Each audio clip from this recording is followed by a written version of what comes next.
All right, boom. We are live. We are live. Ladies and gentlemen, we are live. If you're here today and you got out of bed this morning and you just seeing definitely 2024, we're going to give everybody a hand clap for that because some people not here today and we need to sometimes be thankful of just being alive on the earth. Let me turn this down. I sound good. Okay. And, I hope everyone had a great weekend.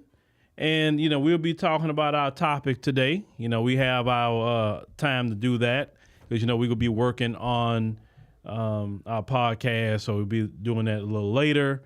But, I know some of you probably, as we're waiting for a few people to come in, maybe some people saw the Super Bowl yesterday. Really, I'm not too interested in NFL football a lot of times. I'm not. Now, I love the game of football, but I just never been too interested in NFL, especially when they changed all the rules and you can't hit the quarterback, you can't do this, you can't do the same thing with the NBA.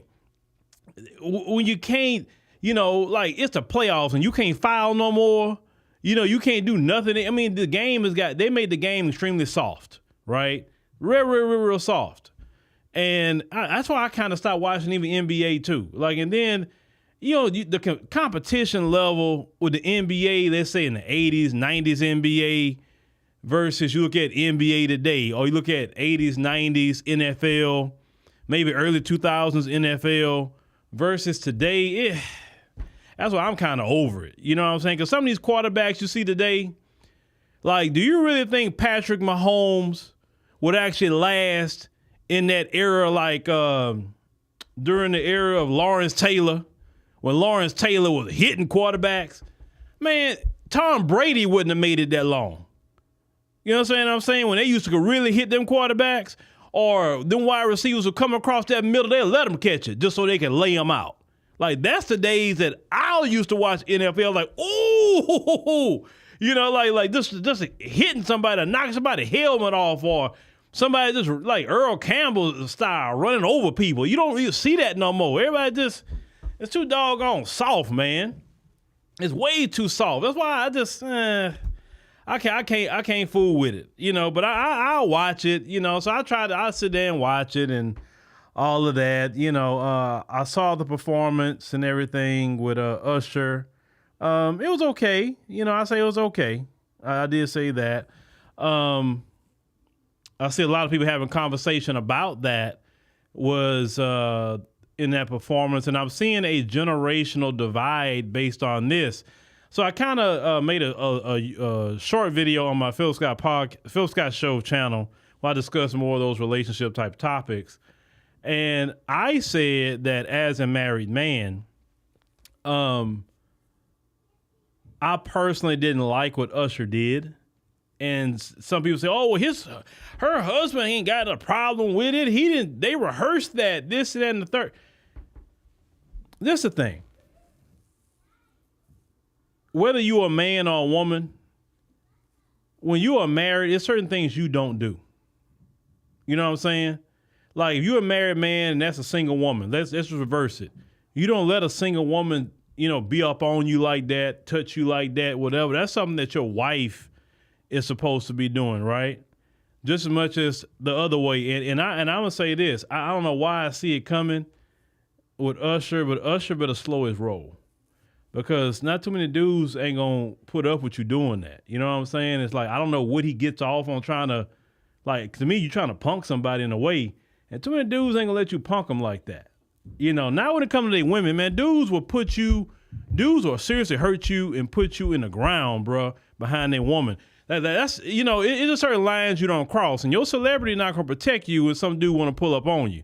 You know what I'm saying? Because I always tell people this, it don't matter how many bodyguards you got, your back is turned. It's like when people be running around here talking about they got guns and all this other stuff, say, bro, it don't matter if you got 1,000 of them. Your back is going to be turned. And if somebody want to get at you, they will. Don't ever get so confident in how well you go to the range and all that, bro. If somebody want to get you, they going to wait. You know what I'm saying? I guess I just come from a time period that you respect a man's wife. You respect, that sort of thing. And it's just certain lines you just don't cross. But this new generation, they don't have that line. You know what I'm saying? Like, bro, I'm not gonna cross that line. Well, certain people, they may say, okay, I'm not gonna cross that line. It's gonna be a consequence. But it's just amazing to me. And it just kind of, when I saw that conversation, it's like, I see why the marriage rates are tanking. I see why dudes even don't want to get married. You know what I'm saying? I just really see it because it's like certain things we used to say, you a mom, you don't supposed to be doing that. You a wife, you don't supposed to be doing that. You a husband, you don't supposed to be doing this. You don't supposed to be going over there. You don't supposed to be hanging out at certain places. You got a wife at home, right? It's just amazing how even married people are doing single people things. And it's just, you know, I don't know. That's a whole different conversation itself. But I'm just saying, you know, I say I didn't like it, and I see some people didn't, and then I got some dudes that's like, ain't nothing wrong with that. I say, bro, you be cool with a dude like grabbing your wife from behind like that, and hugging her like that? I said, you would actually be cool with that. So any dude on the street can do that, right? And it's no problem to you. Okay. You know, but that's a conversation of a different time. But, you know, that was just my opinion about that. You know, we live in an age where, you know, I would, like I said, I say this many times on the Phillip Scott show, I wouldn't want to be out there looking for nothing. I feel for all you single men. Oh boy, I feel for them because the respect is just about gone. The morality is just about gone. It's like, I don't know, but it is what it is. So, our community has fell off. Let me go there before I get into this talk here with this lady. The black community has literally became, in a lot of ways, very immoral. Look, it's just certain things that the black community would check other black people on. It would say, hey, bruh, what are you doing? Or, hey, sis, what are you doing? Come on now, like, don't do that, or don't do this or whatever. And then you wonder why we're constantly having these issues and problems. Or you talking about the breakup of the family. Well, you know, the village will make sure that the family stays straight, or the kids stay straight. You know what I'm saying? It's like, it's crazy how we sunk so low as a community. I'm talking about as a community. And I noticed that, I don't know what happened around, I'm going to say around 2005-ish, 2006.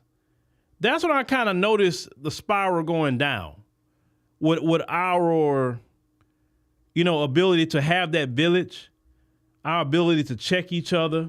We don't have to know each other, but check each other. And it's on some, hey, man, I'm checking you on some love, man. It's not on no hate. It's just, you know, hey, we looking out for our kids in the community. You don't even have to know that kid, but you can check that kid. And the parents will back you up because they say, oh, okay, yeah, I get what you're saying. Yeah, you shouldn't be doing that. Why another person in the community got to check you for what your behavior? No, today we'll have our kids wilding out. And then if somebody say something to them, like a teacher or even somebody in the community, you're ready to jump on that person, and not even your kid acting a fool. And when that stuff start happening, is that we really start going into it. Then you look at it like the Sexy Reds and all of that. Bruh, Sexy Red wouldn't have made it in the 90s. She wouldn't have made it in the 80s either. She wouldn't even made it in the early 2000s.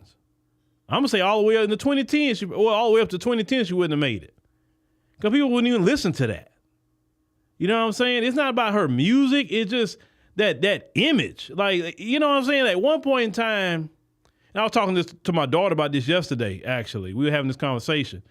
And I said, look, all that tattoo mess that you see today in our community, that wasn't always like that. I'm telling you, this is a recent thing. Literally recent thing. I said, because when we were talking about, you know, women, and I said, listen, all that tattooing on the face, tattooing on the neck, all these tattoos all over the place, these septum rings. I said, just go and look. I said, black women didn't do that. They did not. I said, those sisters was always fly in how they dress. They were fly with their hair. They wore minimal makeup.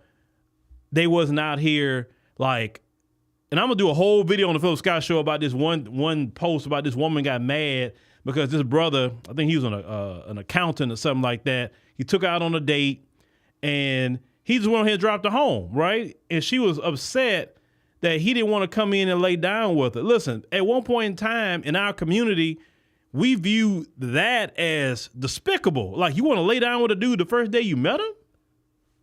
And now that's okay? Now, the folks, they've been on that.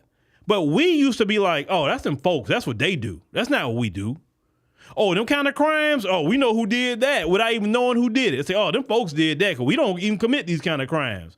But now you look up today, we doing the same thing the folks are doing. We're being depraved like how they have been depraved. Now we're doing it. You know what I'm saying? And that's just like, and it's not all of us, or thank God it's not, but I just, and what I don't like about it at the same time, they put this mess on a global stage, and then it give people throughout the world this image of that's what Black Americans are. That's what they do with entertainment. This is what they do that on purpose to sully our image globally. That's my issue, because media is warfare, folks. And one thing that America will do is wage a propaganda war against our people. And y'all thinking, oh, it's just entertainment. No, it's sullying the image of Black Americans. We have so many great Black American singers, Black American inventors, Black American teachers, doctors, lawyers, who are really great, positive people, freedom fighters. But they want to constantly put this negative image of our people on the airwaves. Have you noticed that? And they continue to do that, so everybody in the world has a negative image of Black Americans. And I hate our people are so thirsty sometimes they don't care about their image. And I wasn't even going to go there in this particular stream, but man, I get annoyed how our people just don't have a code.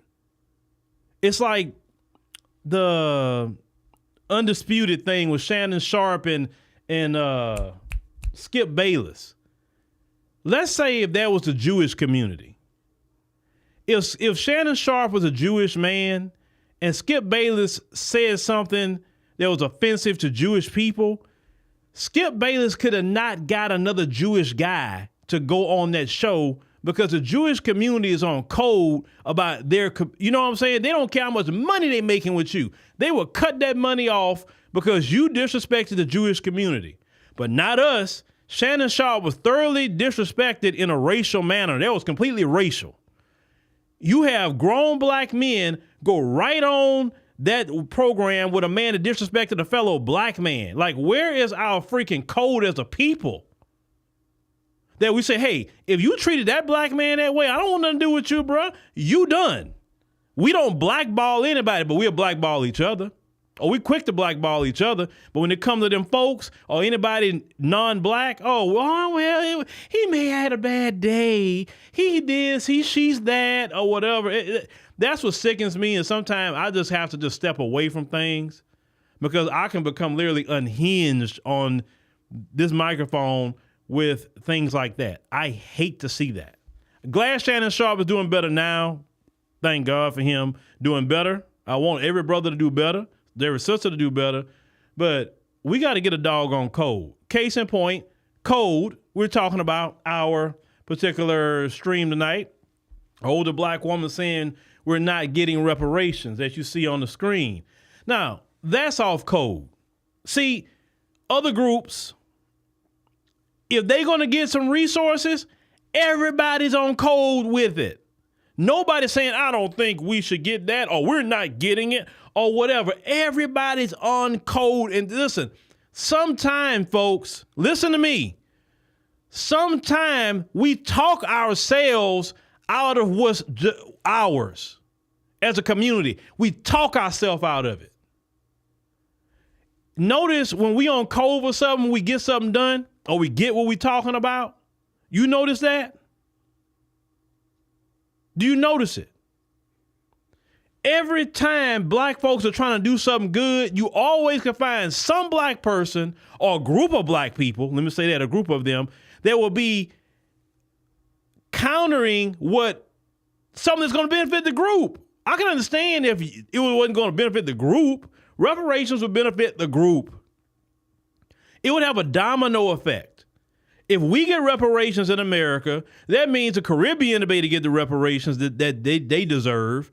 That means in the Latin American countries, they'll be able to get reparations they deserve.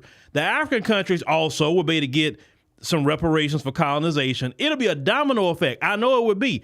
But we have I was driving today, and I was really thinking about our people globally. And I said, man, it's like we have a terminal illness mentally when it comes to our people and them folks. We literally can't stand each other.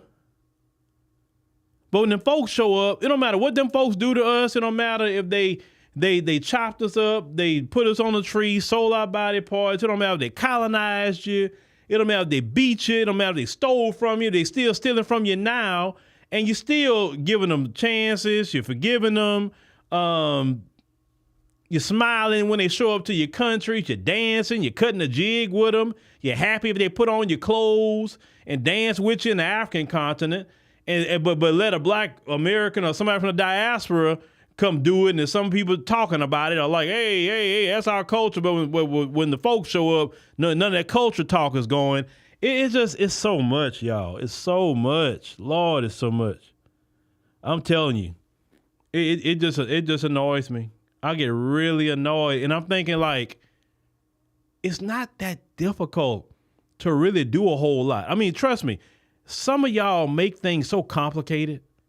If you just make things real simplistic, you get more done. Case in point, let's put up what this woman has to say. Let me get to that.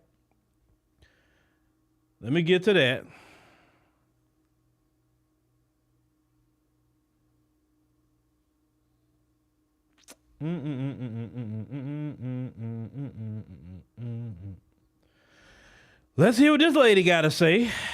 Okay. And you see the caption I got down there is for a reason. Hey, TikTok. So earlier today, I was talking to my co-host on Friendly Differences, Dread Empath 69, which I know some of you know. And, we were talking about voting and we were talking about the elections. And she brought to my attention that there was a gentleman who was talking about no reparations, no vote. And I've had a couple of these comments in my feed after some of the videos that I've posted about no reparations, no vote. And I'm sorry, guys, I have to just say this, and I know I'm going to get slammed for using this word. I think that's ridiculous. For the last almost 15 years, when the Tea Party first started coming out, the gerrymandering, which has been going on for decades, but the real push to draw the lines for the districts and voting and what have you, because they don't want black people to vote. That's one reason why we needed the John Lewis voting bill, because they don't want us to vote. So your no reparations, no vote. They don't care, because we're not getting reparations anyway. You want to show the power. You want to show black power? Don't spend money. I've been talking about the Freedom Train boycott, for a long time. You want to show the power of black people? Don't spend money. If 35% of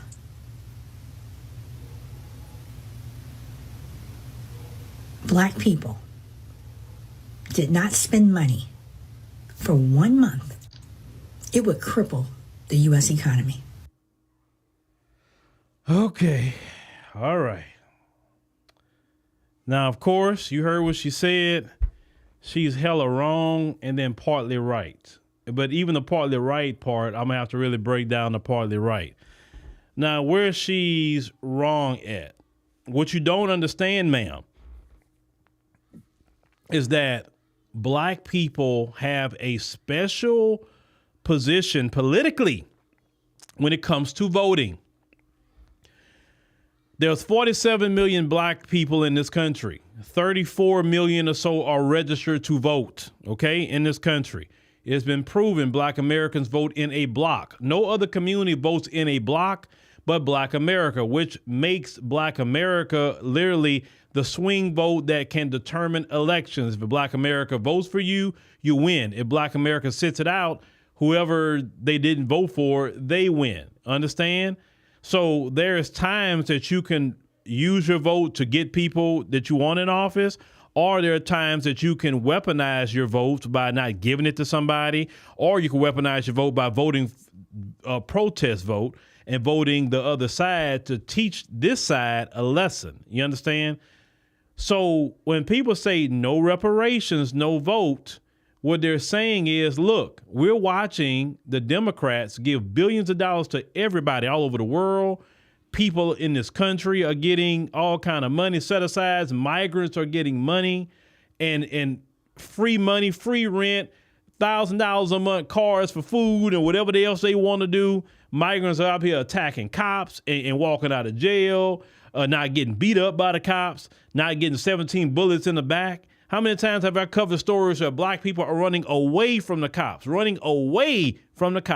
and get gunned down? How many times have we, there has not been no migrant that has experienced what George Floyd experienced.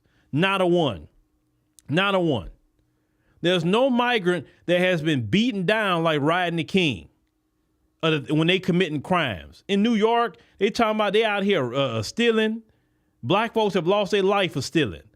There are migrants out here who have literally biting people at stores in New York. And no, the cops ain't whipping their butt. The cops ain't, like, all of a sudden the guns don't work no more. All of a sudden the police are thoroughly trained. But when it comes to black Americans, they got the green light say, hey, put them down. Any means necessary.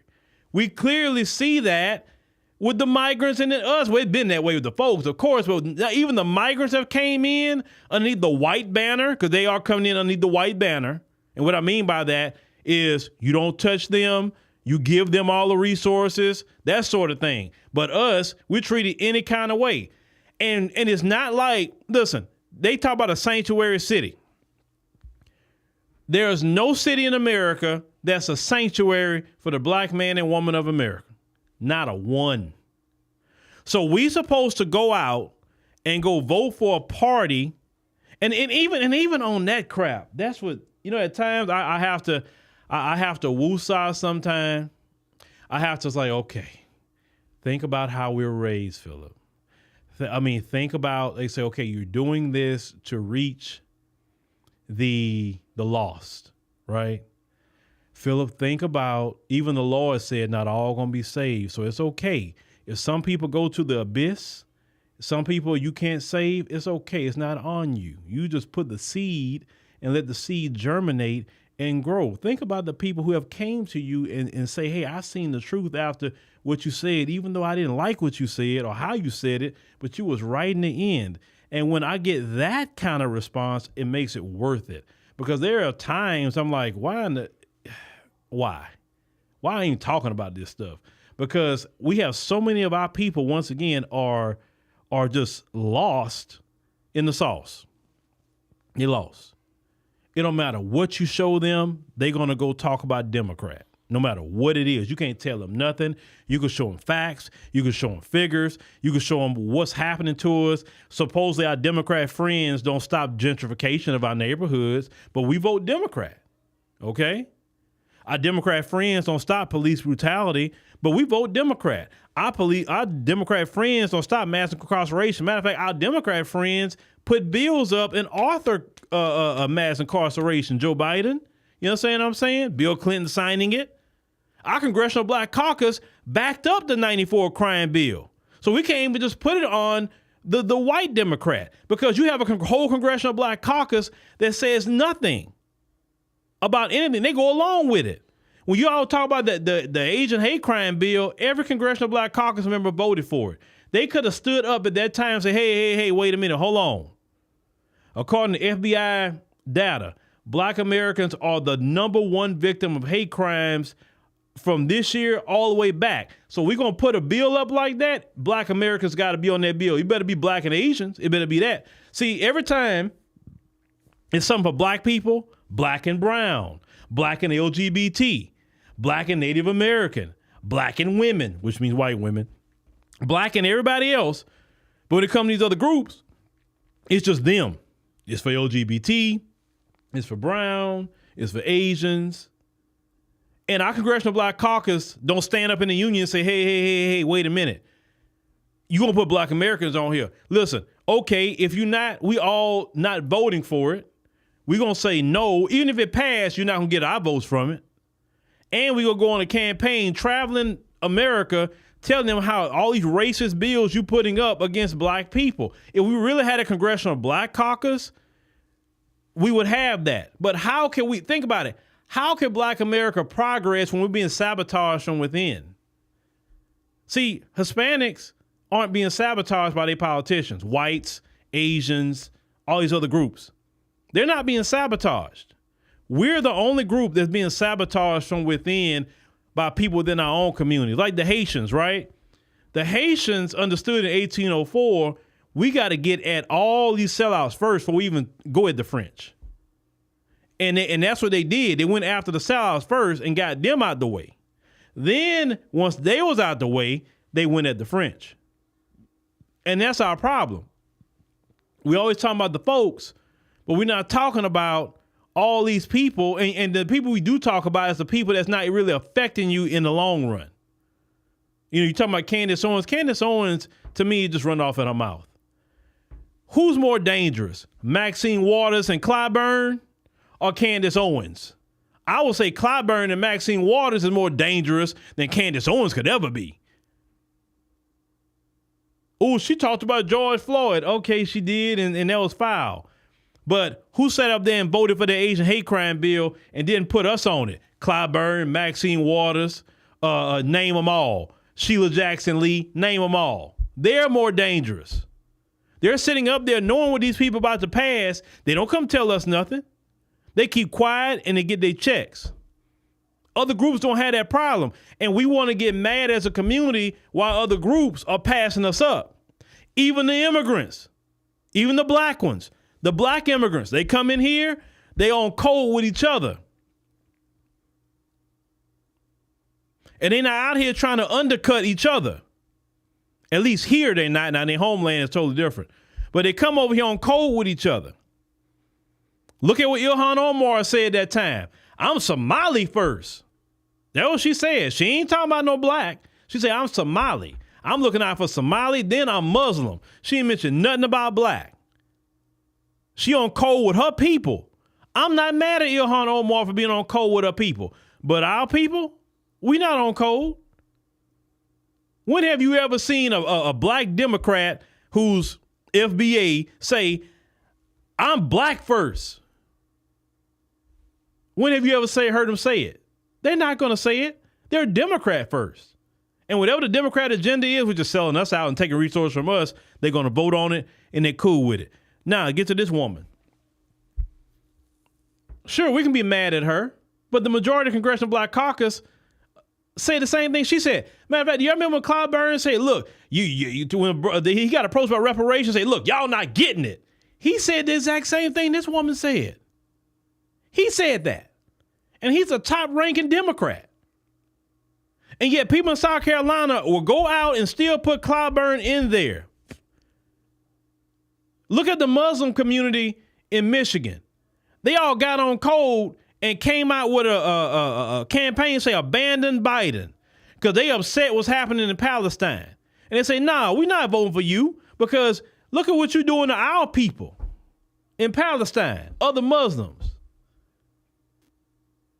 I seen the mayor of Dearborn come out. He was a Muslim guy on CNN, and they were trying to tell him, oh, well, you know, don't you think that it's going to hurt Biden, what you're saying? He said, no. He said Biden is hurting himself for what he's doing. I said, see, that's when you're being on code right there. You're not letting them gaslight you. You telling them, no, he doing it to himself.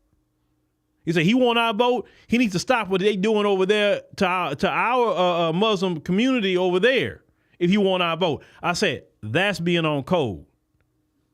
And sometimes, like, look, let's be honest. Don't some of y'all get so frustrated at times? Look, I'm not the only one. Don't some of y'all get frustrated sometimes and say, why can't I be a part of a community where everybody's on code? Why can't I be part of a community where everybody's not trying to sell us out or undercut us for a check or whatever? And like I said, it's a global problem. It's not just a issue in the FBA community. It's a global problem. In the Caribbean, same thing. African continent, same thing. I'm sitting up here listening, like, I was getting frustrated today. I was getting so frustrated. I say after all these years, none of y'all have learned nothing from slavery. You've learned nothing from colonization. You have learned nothing. You're still doing the exact same things. And if it wasn't been for the few people that fought back and the few people that stayed on code with fighting back, we would still be in slavery, literally today. We're not even on code to end slavery completely in America. We don't even talk about it. Now you may say, Phil, what are you talking about being on code to end slavery finally in America? Do you know the 13th Amendment is the only amendment that has an exception clause? Go look it up.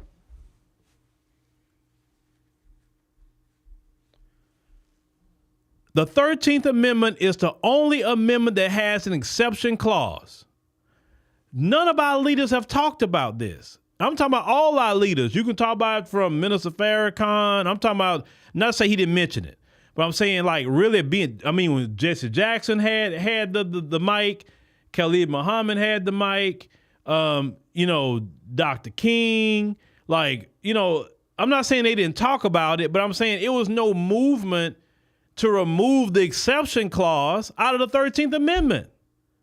The reason why we have mass incarceration in this country, if you really read the 13th Amendment and what it says, it basically says, okay, slavery is abolished except when you are convicted in the punishment of a crime.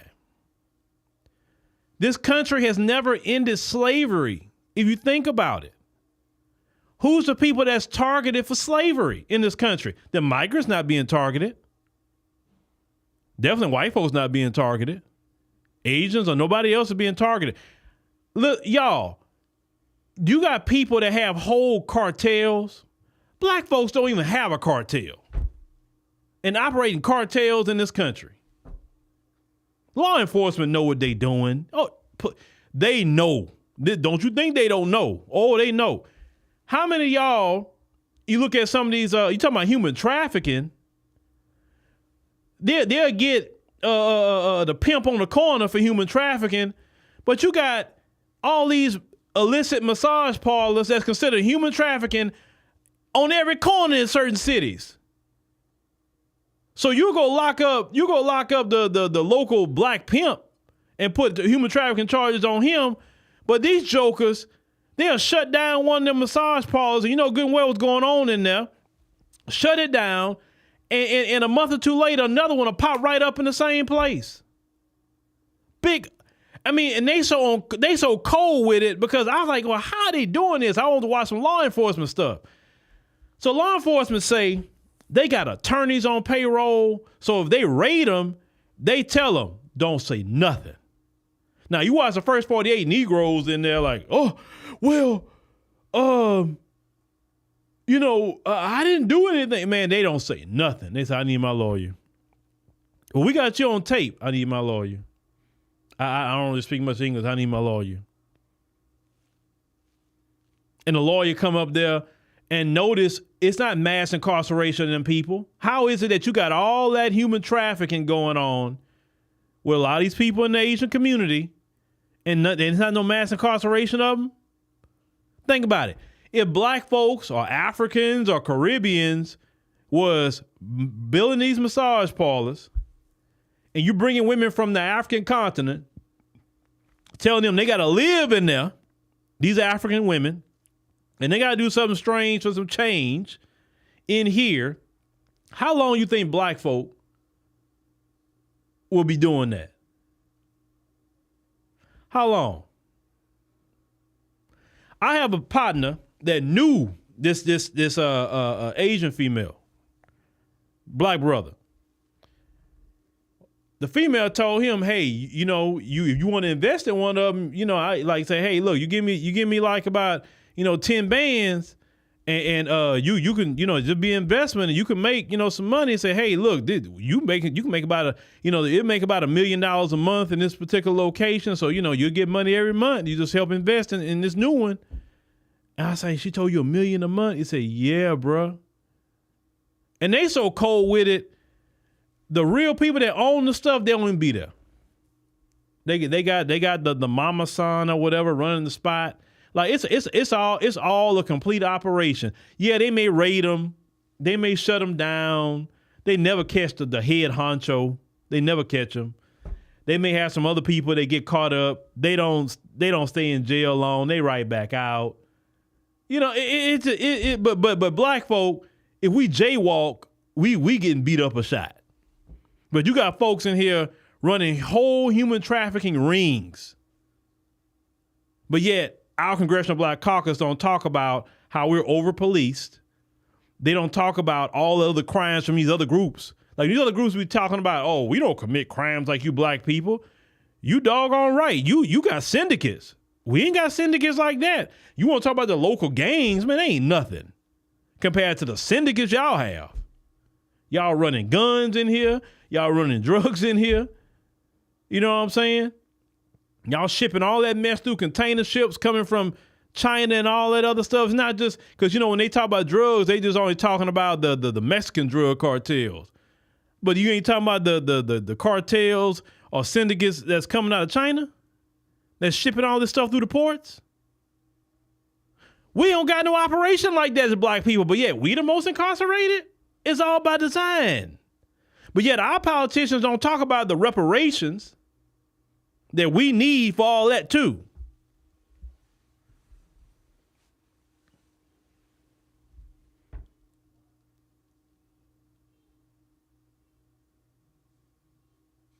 Yeah, there you go. The punishment barely fits the crime. Like, let's think about it. We don't need reparations, right? Where's the George Floyd of other communities? Where's the George Floyd of other communities? Where's the Trayvon Martin of other communities? I haven't seen it. Where's the Sandra Bland of other communities? Where's the Rakia Boyd that just went to somebody's house for help and got blasted? He had to do went to jail, but dog, come on. It's always our people dealing with some things like that. What's the dude in California? They got gunned down in the backyard. He had a cell phone. He was with the Vietnamese girl. What's that dude name? Stephon Clark. Whether you agree with him or who he, don't matter. The fact is, these other groups, you don't hear stories like that. Only us. But we don't need reparations or nothing, right? We don't need that. Now, let's get to the part where she talked about the money. She said if we hold out money, it can hurt the economy. Yes, that's true. But there's the problem with that. A lot of black people don't have a whole lot of disposable income. So you can't, sure, you could say cut back on the recreation, stop the recreation. But then if you completely do it, then you're going to be back to the pandemic, literally. You just be staying at home. Because anything you do outside your home, you're spending money. Outside of gas, food, or whatever, right? We don't have a whole lot of money to make that, unless it's a targeted boycott. But she's right. You could do a targeted boycott. But what's wrong with if you choose to do a targeted boycott and get reparations at the same time? Why do you think that we can't crawl, walk, and run at the same time? Like what I do for a living. I have to crawl, walk, and run at the same time. I can't just do one thing. If I did one thing, I wouldn't even be where I'm at today. So sometimes human beings are made to multitask. And we can have multitasking of fighting for things, fighting for reparations. We could, do the no reparations, no vote. We could strategically vote. We could sit it out. We can do whatever we want to do as a community. Why do we got to me, if only thing you can do is one thing, cool, but don't talk down on the people that's trying to do other things, that's trying to benefit the community.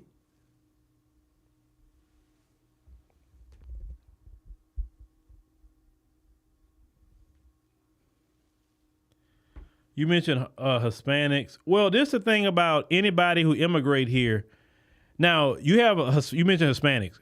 First generation Hispanic Americans, they could speak out now. Because, see, the deal was with them, if they immigrated here or they were naturalized, they can hold over their head, well, we'll deport you. So if you could worry about getting deported out of here, then you're not going to say anything. That's why really they like more immigrants than anything else. Now, once them immigrants have children here, then their children, what normally happens, they keep having children, their children got the rights, and now they can speak up, they can push for this, push for that.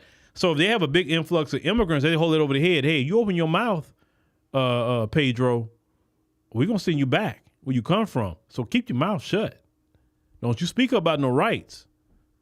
And when it comes to black Americans, well, what are they going to deport us to?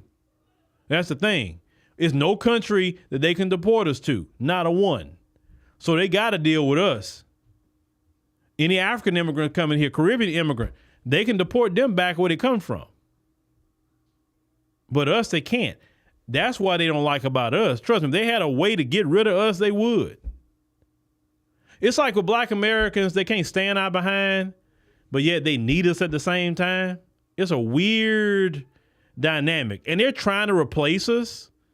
And people are talking about, we're going to be replaced. We're going to be replaced. No, we cannot be replaced. And I wish y'all stopped saying that. They were trying to replace us. You know what? I want to be replaced. Matter of fact, I want to get away from the treatment that we have experienced, and I want other people to take it. Please replace me in that. Look, I want to be put in a position where I'm just being left alone. Matter of fact, treat me like you treat the Asians. Just leave me alone. Let somebody else take the hate. Let somebody else take all the stuff that we deal with. I'm glad to be replaced on that. Please replace me. I'm glad on that. But when I hear y'all constantly saying they doing this to replace us, they doing this to replace our vote, replace this, replace that, let them replace us. I don't care.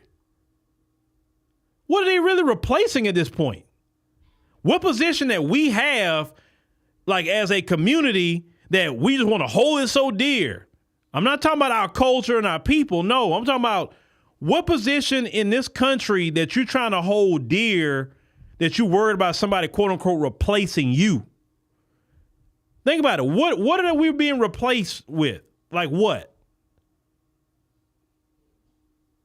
Oh, well, they trying to, I heard the comment about the NFL. They're recruiting in West Africa and all that stuff. They're trying to replace us with West Africans in NFL. Okay. What you mean us? It's not, you know how hard it is to get in the NFL for one. Number two, they're not going to pay them what they pay black Americans. That's really what that is. When you see them recruiting in foreign countries, it's because they don't want to pay the salaries of what they would have to pay an American. And I'll be honest with you, in the guise of business, but most people are not going to talk to you like this. Hiring Americans are expensive, no matter the color. Hiring Americans are expensive. If you want to save money, you go get a foreigner.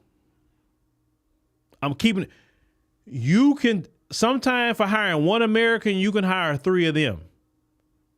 Now, you may say, well, what's the deal with hiring 3 of them? Each person gonna make you so much money. One person can only make you so much. 3 people can make you 3 times as much. So if you have 3 foreigners working for you for the price of 1 American, And that foreigner, especially if they are overseas, you're not going to be paying all the taxes and all different things that you got to pay with an American.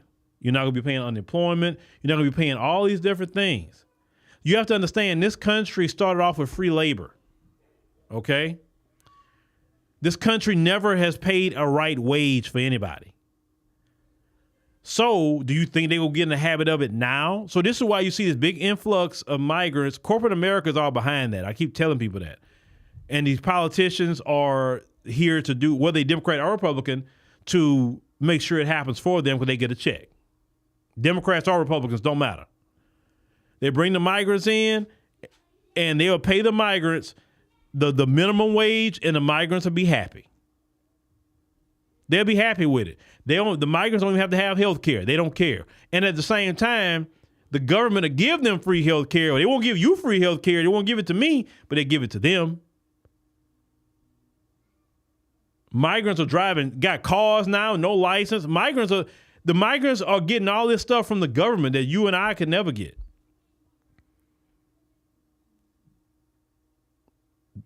But people going to jail for PPP right now.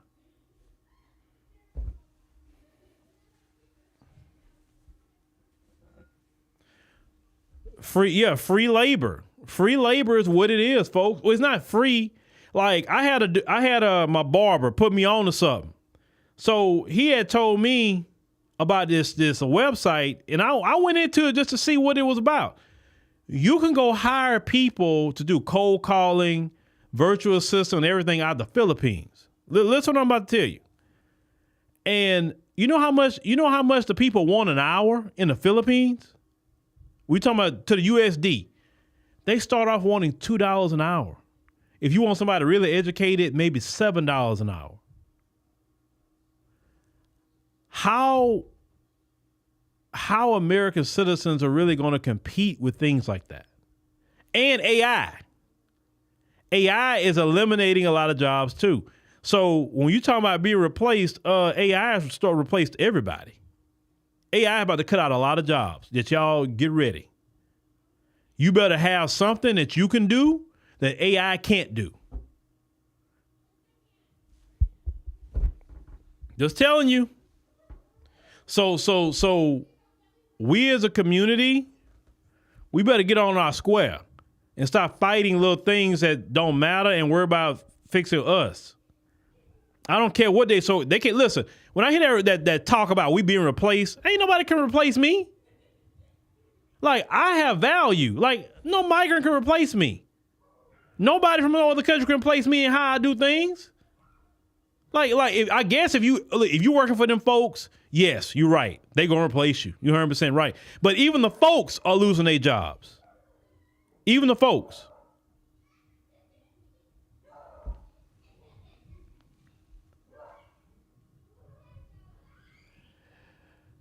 But anyway, ladies and gentlemen, let me go ahead and wrap this up. I've been on here a while. I got to work on the podcast and things like that. But thank you for listening, coming in. Make sure you download the African Diaspora News Channel app in the Google Play and the Apple App Store. Join us there. A membership and supports us trying to do 10,000 members this year in 2024. Thank you for listening. We'll see you on the